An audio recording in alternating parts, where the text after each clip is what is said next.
एक और बड़ी खबर सामने आ रही है। नेपाल के डिप्टी पीएम को दौड़ा दौड़ा कर यहां पीटा गया है। नेपाल के डिप्टी पीएम को दौड़ाकर पीटा गया है। ये बड़ी खबर आपको हम दिखा रहे हैं। इसके पहले हमने आपको दिखाया था कि कई मंत्री हैं जिन पर हमला हुआ है और इस बीच डिप्टी पीएम से जुड़ी भी ये तस्वीरें आ रही हैं। ये तस्वीरें देखिए अब वायरल भी हो रही हैं। एक एक कर ये तस्वीरें सामने आ रही हैं। किस तरह से देखिए नेपाल के डिप्टी पीएम को दौड़ाकर यहां पर पीटा गया है। तो नेपाल में अब तक गृह, कृषि और स्वास्थ्य मंत्री समेत 5 मंत्रियों का इस्तीफा हो चुका है। प्रधानमंत्री ओली इस्तीफा दे चुके हैं, राष्ट्रपति का इस्तीफा हो चुका है।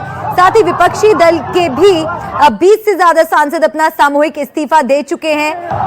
ऐसे में जो ये तस्वीरें आप देख रहे हैं मंत्रियों पर हो रहे हमले की, ये चिंताजनक है। नेपाल के डिप्टी पीएम को किस तरह से दौड़ाकर यहाँ पर पीटा जा रहा है, इन तस्वीरों को आप देखिए कि किस तरह से सुरक्षा व्यवस्था चरमरा गई है। पूरी तरह से यहाँ पर लॉ एंड ऑर्डर खत्म हो चुका है। जहां तहां प्रदर्शनकारी घुस पा रहे हैं, नुकसान पहुंचा रहे हैं। हमले वहां पर देखिए डिप्टी पीएम पर किस तरह से हमला वहां किया जा रहा है। डिप्टी पीएम को दौड़ाकर पीटा जा रहा है और ये तस्वीरें सामने आई हैं।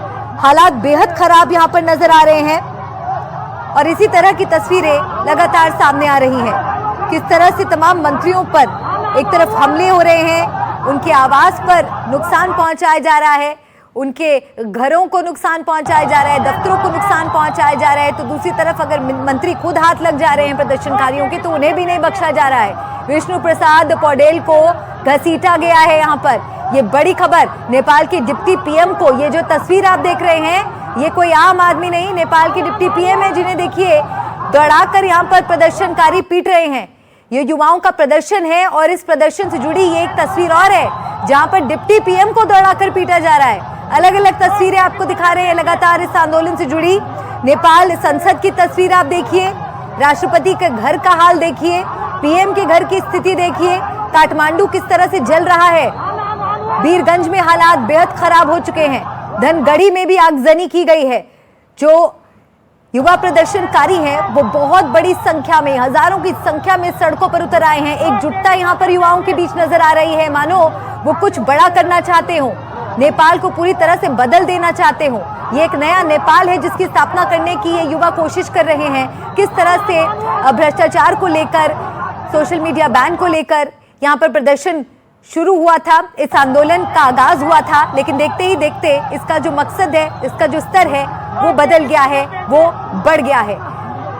और सिर्फ एक शहर तक ये प्रदर्शन सीमित नहीं है, अलग अलग शहरों से यही तस्वीरें सामने आ रही हैं। नेपाल के अलग अलग शहरों में इसी तरह से प्रदर्शन देखने को मिल रहा है। और भारत के पड़ोसी देश पिछले 4 से 5 साल से स्थिर बने हुए हैं। पहले अफगानिस्तान, श्रीलंका, फिर बांग्लादेश और अब नेपाल में आप हालात देखिए क्या हो गए हैं। सत्ता परिवर्तन के लिए देशव्यापी प्रदर्शन यहाँ पर हो रहा है।